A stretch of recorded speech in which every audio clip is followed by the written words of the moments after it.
बिस्मिल्लाहिर्रहमानिर्रहीम। नाज़रीन, programme view point के साथ मैं हूं इमरान यकूब खान। नाज़रीन, इस हफ़्ते और ख़ास तौर पे आज कल की अगर हम बात करें सियासत के हवाले से, तो 24 नवंबर को लेके PTI के एहतजाज की कॉल जो है वो टॉक ऑफ द टाउन या टॉक ऑफ द कंट्री बनी हुई है। हुकूमत और PTI दोनों तरफ से इस हवाले से मुतफरिक और मुख्तलिफ आरा ना सिर्फ पेश की जा रही हैं, बल्कि रोज़ाना की बुनियाद पे या घंटों की बुनियाद पे इस पे कुछ ना कुछ अपडेट भी आती है।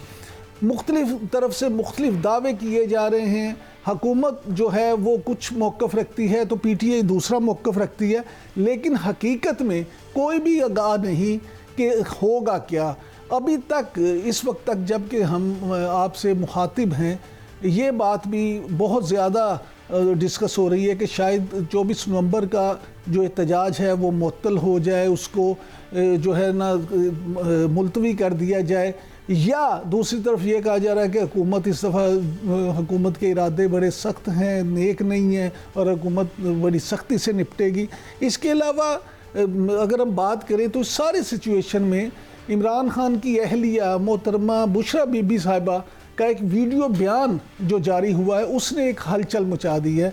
उसने एक नया पंडोरा बक्स खोल दिया या उसने एक नई बहस को जन्म दे दिया है। अपने उस बयान में जो उन्होंने बातें की, PTI एहतजाज करने जा रही है और किस तरह से जा रही है, या ये एहतजाज मुलतवी कर दिया जाएगा, ये सारी बातें आज हम इस प्रोग्राम में डिस्कस करेंगे।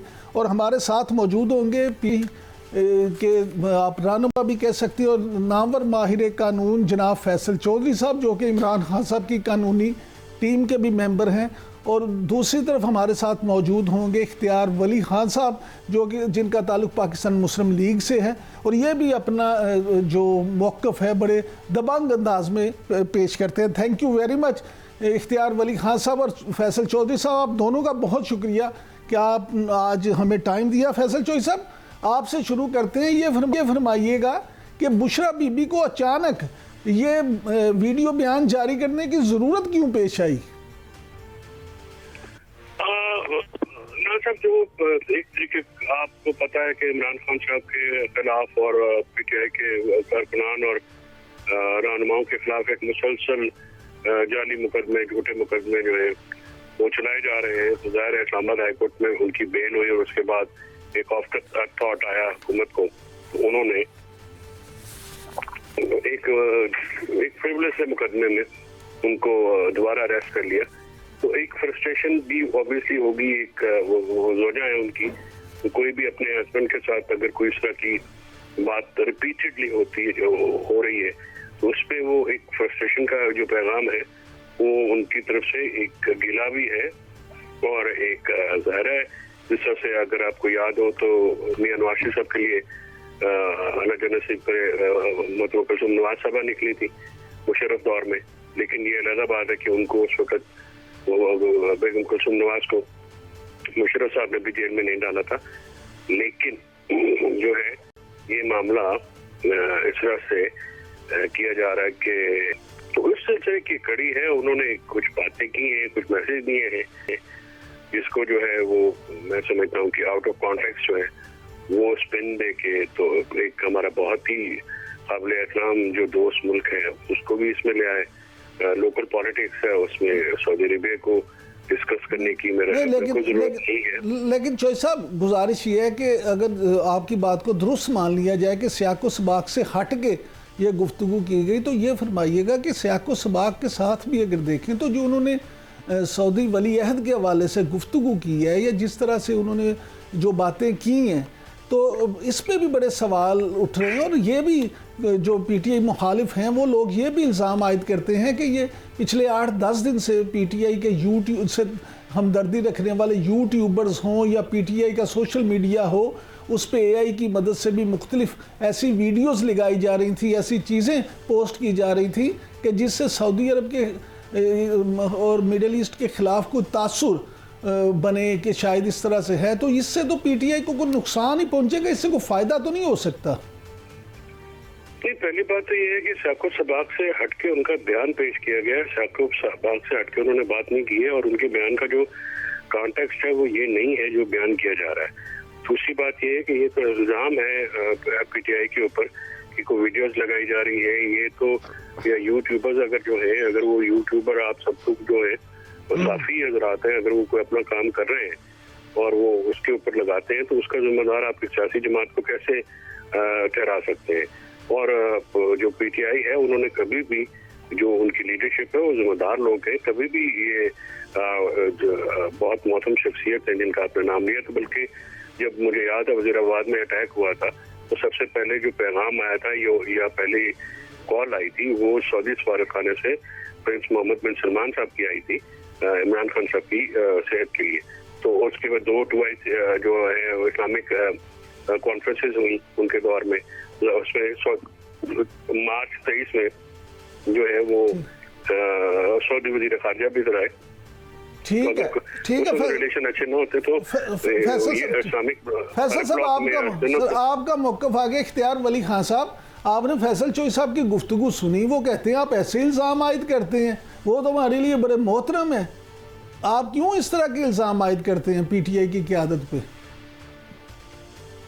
बहुत शुक्रिया इमरान साहब, आपने बड़ा आसान और सलीस सवाल किया था उर्दू में। मोहतरम फैसल चौधरी साहब ने, हमारे भाई हैं छोटे, उन्होंने आपको उसका अलजबरे में जवाब दे दिया। ऐसा जवाब दिया है कि जो शायद उनको ख़ुद भी समझ नहीं आ रहा और आपको भी समझ नहीं आ रहा, इधर मुझे भी समझ नहीं आया और पूरी कौम को भी समझ नहीं आया। सवाल यह है, इसमें सियाक व सबाक की क्या साइंस है, इसमें सियाक व सबाक की मंतक क्या है?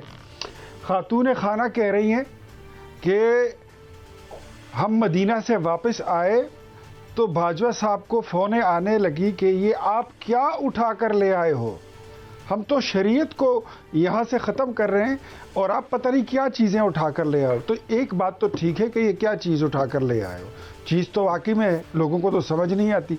अब आगे बात यह है कि आपको ये किसने इख्तियार दिया कि आप सऊदी हुकूमत के मुतल्लिक ऐसा बयान दो कि वहाँ के कानून शरीयत को, जो एक हर मुसलमान और हर मुसलमान कौम की और फिर हर मुसलमान नफस की ख्वाहिश होती है कि हमारे मुल्क में कुरान का और शरीयत का कानून जो है तो वो नाफिज हो, और आपने उनके मुतल्लिक इतना गलत बयान दे दिया खातून अव्वल, साबिका खातून अव्वल होने के नाते, कि उन्होंने कहा कि हम तो यहाँ से शरीयत ख़त्म कर रहे हैं। कमाल करते हैं आप। आपको क्या पता, आप तो इससे पहले जादू टोने और गंडे तावीज़ का काम करती थी। आपको ये पता ही नहीं है कि रियासत क्या होती है, जमहूरियत क्या होती है, हुकूमत क्या होती है, और रियासत और दूसरी रियासत के बीच में आपस में राब्ते क्या होते हैं, इनका ताल्लुक़ क्या होता है, उसकी किस तरह पासदारी की जाती है। सऊदी अरब के पाकिस्तान पर कोई कम एहसानात हैं, आपकी अपनी हुकूमत पर कोई कम एहसानात हैं। आपको घड़ियाँ दी, आपने बाज़ार में बेच दी, आपको नेकलेस दिए, आपने बाज़ार में बेच दिए, माला माल हो गए सऊदिया वालों के हाथों से। उन्होंने जहाज़ दिया आपको और जहाज़ में बैठकर आपने उनकी नकलें और शक्लें बनाना शुरू कर दी। मीटिंग में आए तो उनको गालियाँ देनी शुरू कर दी, तभी आपको जहाज़ से उतारा गया था। तो आपके तो लक्षण ठीक नहीं है, आपके रवैये ठीक नहीं है। इस तरह जमहूरी रवैये नहीं होते हैं, ज़िम्मेदार लोग इस तरह नहीं करते। आपने पाकिस्तान के और सऊदी ताल्लुकात को ख़राब करने की कोशिश की है, जिस तरह माजी में आपके शोहर नामदार मोहतरम इमरान नियाज़ी साहब, जिनकी जो पॉलिसियाँ थी बिल्कुल गलत और मफलूज किस्म की खारजा पॉलिसियों ने पाकिस्तान को दुनिया में तन तनहा छोड़ दिया था। कोई मुल्क हमारे साथ ना बैठता था, ना बात करता था, ना कोई ताल्लुक था। चाइना को आपने भगा दिया, इंडिया आपके साथ बैठता नहीं था, यूएई को आपने नाराज़ कर दिया, सऊदिया को आपने नाराज़ कर दिया। कौन था आपके साथ? कोई एक मुल्क आप नाम बता सकते? कोई नहीं था। तो ऐसे हालात में जब वो जेल में हैं, आपने उनकी ड्यूटी संभाल ली है कि पाकिस्तान की रही सही जो कसर है तो उसको पूरा कर दें। ये ख्वाब आपके पूरे नहीं होंगे। आप ऐसे बयानात देकर पाकिस्तान के वजूद पर आप हमले तो कर सकती हैं, लेकिन आपके हमलों में कभी भी उसको कामयाबी नहीं मिलेगी। हाँ, आपकी लड़ाई अपनी भाभी से, भावज से हो सकती है कि वो चाहती हैं कि वो अपनी पार्टी की क़यादत संभालें, और आपको भी एक प्रेशर है। इख्तियार वली साहब, चलें, ये तो भी एक प्रेशर है। इख्तियार वली साहब, ये तो देख लेते हैं अब मामला किस तरफ जाता है, लेकिन ये फरमाइएगा कि केपी हुकूमत 24 नवंबर के एहतजाज को लेके जिस तरह से उसकी पॉलिसी है, उस पर आपकी क्या राय है? क्या हुकूमत जो है वो वफाकी हुकूमत उन्हें एहतजाज करने देगी, और क्या केपी हुकूमत इस दफ़ा फिर सरकारी मशीनरी इस्तेमाल करेगी? इमरान भाई, अगर एहतजाज एक दिन का हो तो बसत चशम आइए करें, 10 दिन बाद, हफ्ते बाद, हर जुमेरात को, हर जुमे को, हर इतवार को आप एहतजाज रखेंगे और आपका टारगेट ये हो कि पाकिस्तान की बढ़ती और ग्रोइंग इकोनॉमी को किस तरह हिट किया जाए। मेरे ख्याल में आज आपने सुना होगा कि आज नहीं तो पीर वाले दिन इंशाअल्लाहुल अज़ीज़ पाकिस्तान स्टॉक एक्सचेंज जो है वो 1 लाख के नफसियाती हद को अबूर कर जाएगा और ये एक रिकॉर्ड बन जाएगा। दुनिया इस वक्त आपकी इकोनॉमी की मोतरफ है। ये शहबाज हुकूमत की पॉलिसियों की उसकी इंडोर्समेंट है जो हो रही है, और इन लोगों को, पीटीआई वालों को मिर्गी के दौरे पड़ रहे हैं। ये इसीलिए अटैक पे अटैक कर रहे हैं। ये कहते हैं इनके 4 मुतालिबे क्या हैं कि जी आप इलेक्शन 2024 को रिवर्स कर दें। इनसे पूछें आप 2018 के इलेक्शन को रिवर्स कर सकते हैं? नहीं कर सकते ना। वो नहीं हो सकते तो ये भी नहीं हो सकता। ये कहते हैं कि आईनी तरमीम, 26वीं आईनी तरमीम को रिवर्स कर लें। हो सकता है? नो, नेवर, क्योंकि आपने ही उस ड्राफ्ट के साथ इत्तफाक किया था। मोहतरम फैसल चौधरी साहब भी उस पर प्रेस कॉन्फ्रेंस में खड़े थे, जिसको मैंने देखा था कि ये कह रहे थे कि हम इनके साथ मुत्तफिक हैं, इस ड्राफ्ट के साथ हम बिल्कुल मुत्तफिक हैं, लेकिन वोट फिर भी नहीं दिया। उसको कैसे रिवर्स करें? फिर उसके बाद ये कहते हैं कि इमरान खान को जनाब मावराए अदालत और मावराए कानून, अदालत, कानून, वकील, सबूत, ट्रायल सब कुछ छोड़ छाड़ दे और जी ऐसे ही उनको छोड़ दे। मुल्क ना हुआ ये नन्हे की दुकान हो गई, जैसे मर्जी इनको दे दे, हवाला कर दे। हो सकता है ऐसे? नहीं हो सकता। आपको ट्रायल से गुजरना होगा, ड्यू कोर्स से, ड्यू प्रोसेस से गुजरना होगा। एक बात ये करते हैं, चौथा मुतालिबा इनका है कि सियासी कैदियों को रिहा किया जाए। हाँ, जिन लोगों पर क्रिमिनल केसेस नहीं है, ये मुतालिबा आपका पॉलिटिकल है। और अब आपको समझ आ गई है कि फौज आपके साथ नहीं बैठ रही, डीजीआई आपके साथ हाथ मिलाने के लिए तैयार नहीं है, वरना आपकी सिविल सुप्रीमेसी का हमें पता है कि सिर्फ एक इशारे क्या आपको इंतज़ार है। इमरान खान तो पूरी पीटीआई समेत सब एक इस तरफ से उस तरफ चले, इनकी इतनी सिविल सुप्रीमेसी है। जी फैसल आपको बात करनी होगी पॉलिटिकल पार्टीज के साथ, पॉलिटिकल पार्टीज के साथ, पॉलिटिकल लीडरशिप के साथ वहां बैठेंगे। ठीक है, इख्तियार वली साहब आपका मौक़िफ़ आ गया, रास्ता भी मिलेगा। फैसल चौधरी साहब, इख्तियार वली साहब की गुफ्तगू आपने सुनी। वो तो कहते हैं कि एक मुतालबा सिर्फ आपका सियासी है और वो है सियासी कैदियों की रिहाई। बाकी तो मुतालबे जो हैं वो इस तरह के हैं कि वो काबिल गौर ही नहीं है। तो आप क्या समझते हैं कि ये एहतजाज से आप वो मुतालबात मंजूर करवाने में कामयाब हो जाएंगे? दूसरा ये फरमाइएगा कि इस्लामाबाद हाई कोर्ट ने पीटीआई को एहतजाज की इजाज़त ना देने का जो हुक्म जारी किया है, तो इस पर क्या वज़ीर दाखिला मुज़ाकरात जो करेंगे कामयाब हो जाएंगे, और क्या एहतजाज मुलतवी हो सकता है या एहतजाज हर कीमत पे होगा? देखिए, सबसे पहले तो जो लंबा चौड़ा खिताब मेरे भाई इख्तियार वली खान साहब ने किया है, जिसका जो कर आया है, ना माशरती अलूम है, ना दीनियात है, ना अंग्रेजी है, उनकी जाती ख्वाहिशात है। सबसे पहली बात तो ये है कि आप ये वो जमात इल्जाम लगा रही है। फैसल भाई आप अलजबरे में जवाब दे नहीं आपका बड़ा नहीं कर रहा हूँ नहीं, जरा फिर आप जवाब सकता है आपको। जी, मैं ये कह रहा हूँ कि वो जमात ताने दे रही है। मैंने कहा बेशक आप अलजबरे में जवाब दे दें। अलजबरा आना चाहिए सर, अलजबरा में ही जो है ना वो कामयाबी होती है। जिसको अलजबरा नहीं आता वो नाकाम हो जाता है। तो अलजबरा बड़ा एक, इसीलिए तो हम कहते हैं कि आपके लीडर का मैथमेटिक्स बड़ा कमजोर है। अच्छा, अब इशू सर ये है, पहली बात तो है इख्तियार वली खान साहब मोहतरम है और एक पश्तून कल्चर में ख़वातीन के ऊपर ज़ाती हमले नहीं किए जाते और उनकी ज़ात को डिस्कस नहीं किया जाता। तो नामुनासिब, तो मेरा पहला तो गिला ये है कि ये अपनी रिवायात को, हम पंजाबी भी जो है वो ख़वातीन को के ऊपर ज़ाती बात नहीं करते, तो मुनासिब नहीं है। तो दूसरी बात ये है सर कि आप ये वो ताने दे रही है वो जमात जिसकी खारजा पॉलिसी इस हद तक नाकाम है कि पहले पाकिस्तान में जब करजई, अफगानिस्तान में करजई जो कि पाकिस्तान मुखालिफ हुकूमत थी, तो उसके साथ कोई बात नहीं करता। जहाँ पे तालिबान आए जिसके साथ पाकिस्तान की 1980 से एक मामला चल रहे थे, वो हुकूमत आई तो इनके जो पीडीएम के पहले वज़ीर खारजा बिलावल भुट्टो साहब, उन्होंने वो विजिट नहीं किया। आज तक इनमें से कोई न वेस्टर्न बॉर्डर पे गया है, ईस्टर्न बॉर्डर पे इनकी कोई बात नहीं है। तो खारजा पॉलिसी की बात ये करते हैं, ये कहाँ पे जो है वो नाक रगड़ के नहीं आए हैं। लेकिन सर चोई साहब गुजारिश ये है कि खारजा पॉलिसी जी नहीं, इमरान साहब अगर इल्जाम लगेगा तो जवाब तो आएगा। नहीं जवाब आ गया ना, अब जरा उस पे आ गया ना जवाब। सर तहम्मुल से सुन लेना। इख्तियार वली साहब को तो आप नहीं बीच में काट रहे ना, मेरा आपके साथ रिश्ता भी ऐसा कि आप मुझे काट सकते हैं, तो मैं तो मान जाऊंगा। नहीं सब नहीं, पहले आपको भी नहीं काटा। हाँ जी। अच्छा, बात यह है कि सऊदीया यूएई के साथ जो ताल्लुकात मिसाली इनके हैं वो सबको पता है। सऊदीया को इनकी अपनी कारकर्दगी है नहीं है, ना मुआशी, ना सियासी, ना कोई आईनी और कानूनी। ये एक ऐसी बैसाखी पे खड़े हैं फॉर्म 47, जिसको जो है ये वो हवा भी चले तो वो कांपना शुरू हो जाती है।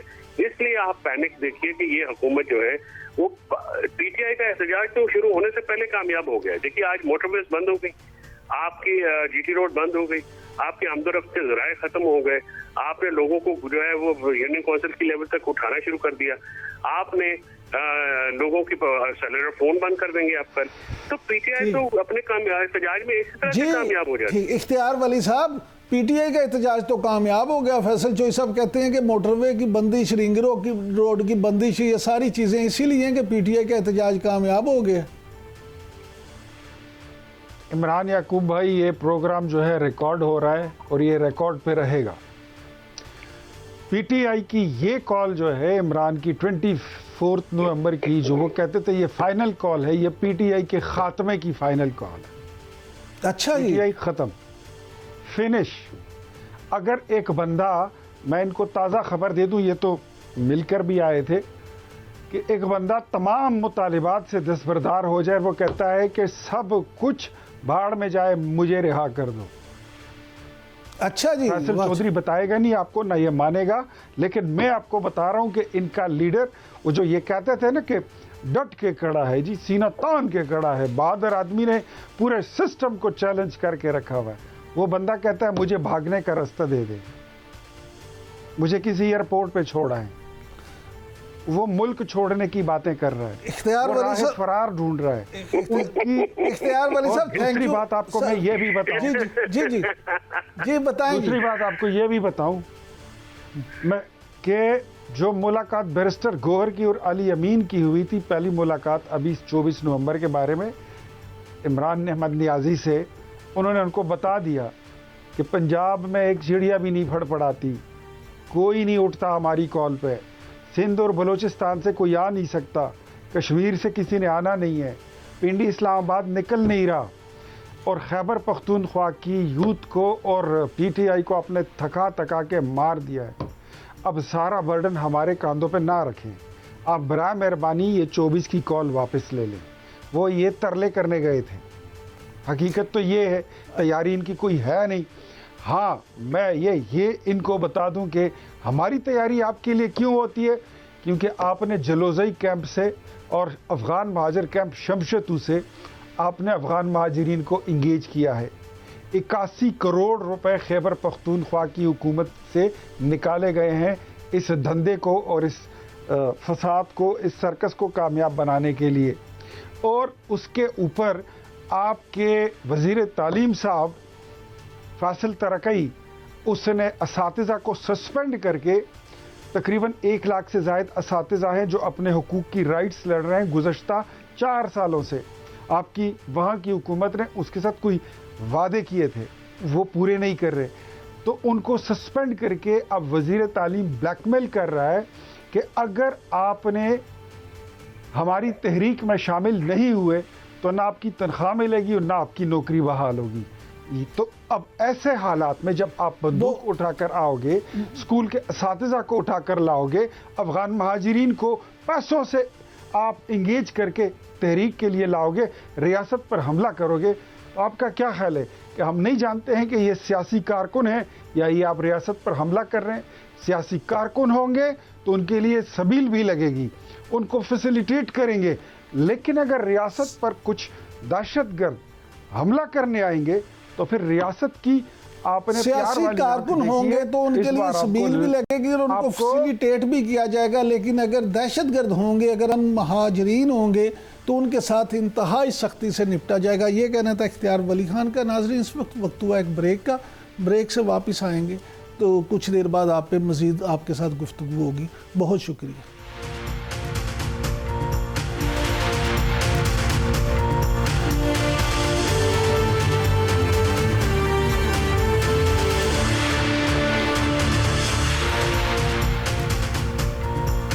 Welcome back. नाज़रीन, कुरम एजेंसी में मुसाफिर गाड़ियों के काफ़िले पे हमले के जो शोहदा हैं उनकी तादाद 42 हो चुकी है और ये इंतहाई अफसोसनाक जो वाक़या है, ये मुल्क में बढ़ती हुई दहशतगर्दी के वाक़यात में एक तसलसल है। तो इस हवाले से कि मुल्क में दहशतगर्दी के वाक़यात क्यों हो रहे हैं और इतनी इस तादाद में अचानक इजाफा क्यों हो गया, ये सारी गुफ्तगू जो है इसमें हमारे साथ मौजूद होंगे ब्रिगेडियर राशिद वली साहब। Thank you very much brigadier साहब, आपने टाइम दिया। ये फरमाइएगा कि ये जो सानेहा रूनुमा हुआ है और ऐसे जो वाक़यात पिछले कुछ हफ्तों से मुसलसल हो रहे हैं, अगर इनको शुमार किया जाए तो आप क्या कह सकते हैं कि पाकिस्तान इस वक्त एक नई दहशतगर्दी की लहर का सामना कर रहा है? जी बिल्कुल, ये दहशतगर्दी की लहर का तो सामना कर रहा है, मगर ये नई नहीं है, ये तो सिमर कर रही थी और पिछले 1 साल से ये इसका मोमेंटम बिल्ड हो रहा था। इस पे खासे कमेंट्स भी हो चुके हैं, एनालिसिस भी हो चुके हैं, उसकी जो वजूहात हैं उसका भी इदराक है सबको। अमरीकी इनखला के बाद वाली जो अफ़गानिस्तान में मारूजी हालात हैं उसका भी सबको पता है। और अब जो ये आया है जो वेव ख़ास तौर पे पिछले 10 दिनों में, जिसमें ये 60-70 के लगभग कीमती जानों का हमें नुकसान उठाना पड़ा, लोगों ने शहादतें दी, और ये इस वक्त जिस तरह एक वो क्रैश होता है वेव का, ये उस सूरत में इस वक्त हमारे सामने है। मगर इसके जो हालात थे, इसकी वजूहात थी, काजेज़ थे, वो आहिस्ता आहिस्ता ये बिल्डअप हुआ है मोमेंटम, और जिसमें अफ़गानिस्तान की अबूरी हुकूमत का नॉन स्टेट एक्टर्स पे कंट्रोल ना होना, क्रॉस बॉर्डर मूवमेंट उनकी फ्री, और फिर उसके बाद एक वैक्यूम है जो कि हमारे मर्ज डिस्ट्रिक्ट्स में है, जिसमें पुलिस की इस्तेकार ना होने के बराबर है।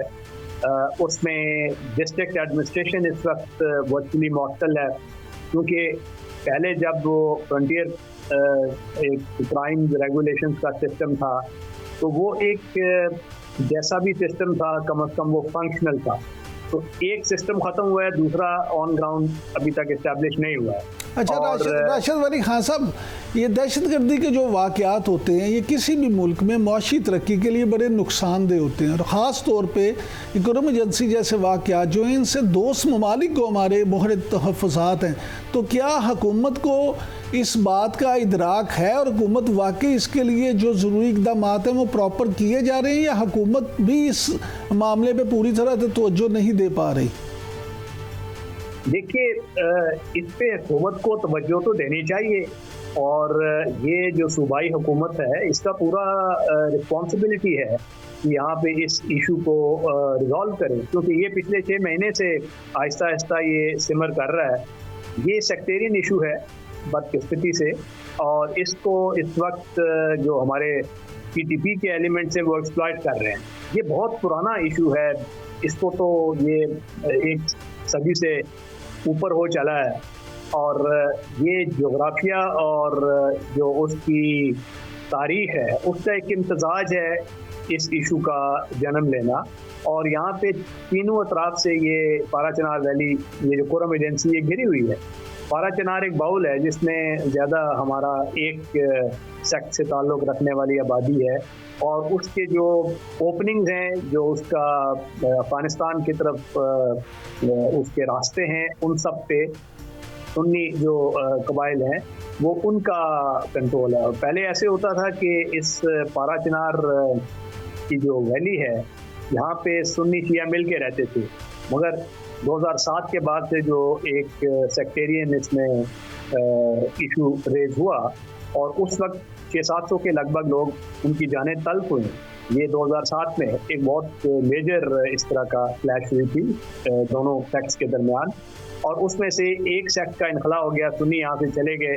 अब वो लेवरेज नहीं रह गया। पहले वो मिल बैठ के रहते थे, जो ट्राइब्स बाहर थी वो अंदर वो एक दूसरे का ख्याल रखते थे। अब वो लेवरेज भी नहीं है, और इनको ये आपस के जो इनके डिफरेंसेस हैं कुछ लैंड ब्रिगेडियर साहब, फिर क्या इस सारे मामले पे अगर गैर जानिबदाराना तरीके पे बात की जाए तो आप इसको सूबाई हुकूमत की नाकामी समझते हैं? जी बिल्कुल, इसको देखिए ना, सूबाई हुकूमत की नाकामी तो मैं समझता हूँ, क्योंकि ये उनका काम है कि इसमें इस इशू को रिजॉल्व किया जाए और इसमें एल्डर्स को इन्वॉल्व करें, उधर के जो ट्राइब्स हैं उसके साथ इंगेज हों, उनके साथ ऑप्शंस दें, लैंड का कोई कज़िया है तो उस लैंड को रिजॉल्व किया जाए और उसमें स्टेट की इनग्रेस बढ़ाई जाए, एडमिनिस्ट्रेशन को बेहतर किया जाए। एक निज़ाम जो ख़त्म हो चुका है उसकी जगह दूसरे निज़ाम को वहाँ पे आना चाहिए। ब्रिगेडियर साहब ये फरमाइएगा कि जमात इस्लामी ने मुतालबा किया है कि इस सिचुएशन पे ग्रैंड जिरगा बुलाया जाए, और ये जो गुरब एजेंसी के वाक़यात हैं, क्या आप समझते हैं कि ग्रैंड जिरगा बुलाने से इसका कोई मुस्बत हल निकाला जा सकता है?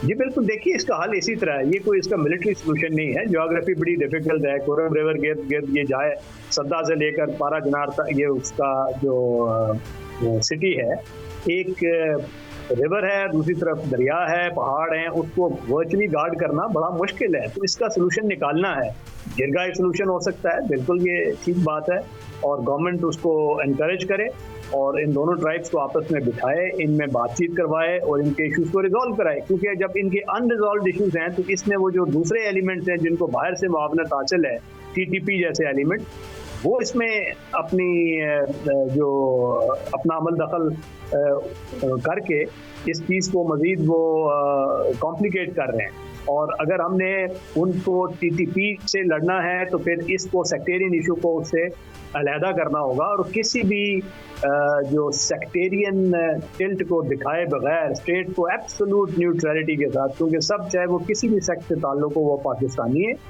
और किसी भी किस्म का पार्टिजनशिप नहीं दिखानी चाहिए, और across the board on merit बिठा के गिव एंड टेक करके बातचीत के जरिए, चाहे उसको ग्रैंड जिरगा का नाम दें, चाहे उसको कोई दूसरी इंगेजमेंट का नाम दें, बट डेफिनेटली इनके जो कबायली अमायदीन हैं उनकी इन्वॉल्वमेंट इसमें बहुत ज़रूरी है। जब तक वो नहीं होगी तो इसका मसले का हल ये नहीं होगा, क्योंकि ये मसला तवातर के साथ सर उठाता रहा है। 2007 जैसे मैंने बताया कि 600-700 लोगों की जानों का नुकसान हुआ था उस वक्त। Thank you very much brigadier साहब। नाज़रीन, ब्रिगेडियर वली खान साहब का कहना है कि ये दहशतगर्दी का मसला जो है इसमें TTP भी इन्वॉल्व है और बहुत सारे नॉन स्टेट एक्टर्स जो हैं उनकी भी इन्वॉल्वमेंट है। तो इसके लिए हुकूमत और रियासत को चाहिए कि वो मिल बैठकर इसका हल तलाश करें ताकि मुस्तकबिल में ऐसे वाक़यात से बचा जा सके। नाज़रीन, अब वक्त हुआ एक ब्रेक का, हम वापस आते हैं एक छोटे से ब्रेक के बाद।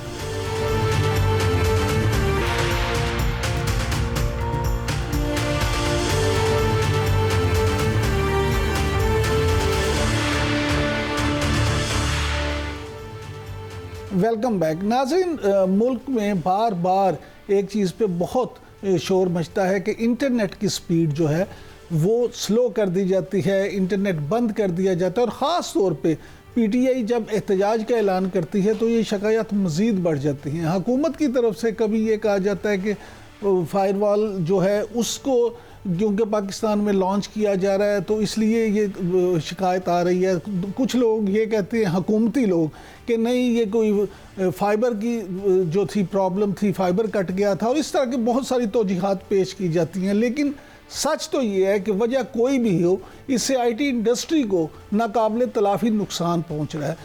आईटी इंडस्ट्री से ताल्लुक़ रखने वाले जो माहिरीन हैं उनका ये कहना है कि इससे ना सिर्फ पैसों का नुकसान है, पाकिस्तान को मिलियंस ऑफ डॉलर्स जो हैं उसका नुकसान उठाना पड़ता है, बल्कि इससे उनकी एक साख जो है, कारोबारी साख, उसको नाकाबिले तलाफी नुकसान पहुंचा और वेस्ट से ताल्लुक़ रखने वाली कंपनियां उनसे मुस्तकबिल में काम करने से कतराने लगती हैं। ये सारे जो इश्यूज़ हैं इन पे बात करने के लिए आज हमारे साथ मौजूद हैं माहिर इस सारे अमूर की कंवल चीमा साहबा, और बड़ी नावर एंटरप्रेन्योर भी हैं। चीमा साहबा बहुत शुक्रिया आपका, आपने टाइम दिया। कंवल चीमा साहबा ये फरमाइएगा कि ये वीपीएन क्या बला है, इंटरनेट जो है उसको और वीपीएन को स्लो कैसे किया जाता है, या ये जो अभी इसको गैर शरई करार दिया गया है, फतवा दिया गया इस्लामी नज़रियाती कौंसिल की तरफ से, इसको आप किस तरह से देखती हैं? VPN जो है वो प्राइवेट वर्चुअल प्राइवेट नेटवर्क को कहते हैं। बेसिकली क्या करता है VPN कि जो जब आप इंटरनेट पे कनेक्ट करते हैं तो आपकी जो ट्रैफिक होती है इंटरनेट पे, जो आप ट्रैफिक जनरेट कर रहे होते हैं उसको वो इनक्रिप्ट कर देता है, और दूसरा जो आपका जहाँ से आप आ रहे होते हैं उस IP एड्रेस को मास्क कर देता है, तो ये पता नहीं चलता कि आपकी आइडेंटिटी क्या है असल में। तो VPN का जो इस्तेमाल है, शुरू ये ऐसे हुआ था कि जो बड़ी कंपनीज हैं जिन्होंने अपने एम्प्लॉइज़, जिनके एम्प्लॉइज़ घर से बैठ के काम करते हैं या उन्होंने कॉन्ट्रैक्ट करने होते हैं एम्प्लॉइज़, जिसको हम रिमोट वर्कर्स कहते हैं, वो रिमोट वर्कर्स जो है वो जब कंपनी के डेटा से कनेक्ट करते हैं तो वो VPN के थ्रू करते हैं, क्योंकि कंपनी का डेटा हसास होता है। जाहिर है वो ये नहीं चाहते कि उनका डेटा जो है वो इंटरनेट पे ओपनली आ जा रहा हो, जिसको कोई भी हैक कर सकता है। तो इस वजह से वो VPN का इस्तेमाल करते हैं कि एक प्राइवेट टनल के अंदर अपना डेटा जो है वो अपने एम्प्लॉय के साथ एक्सचेंज कर सकते हैं और एम्प्लॉय उनके डेटे पे काम कर सकता है। तो ये जितना भी आपको नजर आता है, ये फ्रीलांसिंग और रिमोट वर्किंग, ये पॉसिबल ही इस वजह से है क्योंकि इंटरनेट के ऊपर VPN का इस्तेमाल होता है। जाहिर है VPN के और भी इस्तेमाल हैं, जैसे जहाँ पे VPN का ये ज़्यादा बड़ा और इकोनॉमिक इस्तेमाल है, वहाँ पे VPN के दूसरे भी इस्तेमाल है, जहाँ पे लोग अगर किसी मुल्क में रहते हैं और उस मुल्क ने कोई पाबंदी लगाई है कुछ वेबसाइट्स पे, तो वो किसी और मुल्क के सर्वर से जाके इंटरनेट को एक्सेस कर लेते हैं। कंवल चीमा साहब ये फरमाइएगा कि हुकूमत की तरफ से ये कहा जा रहा है कि जी अनऑथोराइज्ड जो VPN है वो हम बंद करने जा रहे हैं, तो ये क्या है? कोई अनऑथोराइज्ड जो हैं वो और ऑथोराइज्ड VPN, इनमें फ़र्क क्या होता है? लेकिन जी हुकूमत ये कह रही है कि आप अपने VPN रजिस्टर कर दें, तो जो VPN रजिस्टर हो जाएगा वो ऑथोराइज्ड हो जाएगा, और जो VPN रजिस्टर नहीं होगा वो अनऑथोराइज्ड होगा। अब इसमें बहुत सारे इश्यूज हैं।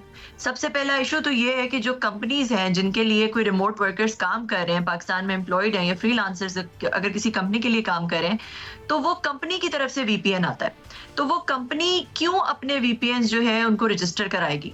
तो ये सबसे बड़ा सवाल है कि वो पाकिस्तान की गवर्नमेंट के साथ अपना VPN तो रजिस्टर नहीं कराएगी, वो ज़्यादा से ज़्यादा ये करेगी कि वो पाकिस्तान में किसी को हायर ही नहीं करेगी, वो रिमोट वर्कर्स पाकिस्तान में अपने नहीं बिठाएगी। तो पहली बात तो ये। दूसरा ये कि अगर आप खुद भी फ्रीलांसर है और आप किसी VPN के थ्रू किसी कंपनी से खुद कनेक्ट हो रहे हैं, तो फिर उस केस में भी ये कहा जा रहा है कि आप एक सर्वर, एक स्टैटिक IP एड्रेस को रजिस्टर कराएंगे। अब वो जो स्टैटिक IP एड्रेस है वो मुफ्त का नहीं आता, उसके लिए पैसे देने पड़ते हैं और वो फ्रीलांसर्स अफोर्ड नहीं कर सकते। जैसे कि मैंने पहले कहा था कि 30 लाख फ्रीलांसर्स हैं पाकिस्तान में, या गालिबन इससे भी ज़्यादा। तो अगर वो सारे लोग, पहली बात तो ये कि सबको स्टैटिक IP एड्रेस देना बहुत एक कम्बरसम, बहुत मुश्किल है, इस तरह हर एक को नहीं मिल सकता है क्योंकि वो IPv4 वैसे ही डिप्लीट हो रही है जो स्पेस है। मगर अगर मिल भी जाए तो ये एक पैसों से आता है, और ये जो फ्रीलांसर्स हैं ये $200-300 कमाने वाले लोग हैं, ये इसको अफोर्ड नहीं कर सकते। और दूसरा जो पूरा रजिस्ट्रेशन प्रोसेस है वो कुछ घंटों का, काफ़ी मतलब इस तरह का प्रोसेस नहीं है। जो फ्रीलांसर्स हैं तो कोई काम उठाते हैं, फौरन वो काम करते हैं, डिलीवर करते हैं, तो ये प्रैक्टिकल नहीं है ये कहना कि वो अपना। कंवल साहब यहाँ पे सवाल ये पैदा होता है कि 30 लाख से ज़ायद जो फ्रीलांसर हैं, जाहिरी बात है कि वो सिर्फ अपने लिए तो नहीं कमाते, उनसे बहुत सारे लोग वाबस्ता होते हैं, उनकी फैमिलीज वाबस्ता होती हैं। तो इसका मतलब तो ये है कि इससे आपने कितने लाखों लोगों को जो है वो मसाइल का शिकार कर दिया। और दूसरी बात ये कि पाशा जो है उसके मुतलका लोगों का ये कहना है कि मिलियंस ऑफ डॉलर्स में इसका नुकसान है और शायद एक इतला के मुताबिक $1 अरब इसका सालाना नुकसान है। तो आप अगर ये बताएं कि एक तरफ तो हम IMF के से जाके मिन्नतें तरले करते नज़र आते हैं, दूसरी तरफ हम अपनी इंडस्ट्री को बढ़ाने की बजाय उस पे ऐसे मसाइल पैदा कर रहे हैं कि जिससे इनकम में कमी हो। तो इसको आप किस नज़र से देखती हैं? देखिए, हमारी जो IT एक्सपोर्ट इनकम है वो $2.7 बिलियन की है इस वक्त। तो हम उस सारी इनकम को रिस्क पे इसलिए भी रख रहे हैं क्योंकि अगर डायरेक्ट फाइनेंशियल नुकसान ना भी हो तो क्रेडिबिलिटी और रेप्यूटेशनल नुकसान बहुत ज़्यादा है।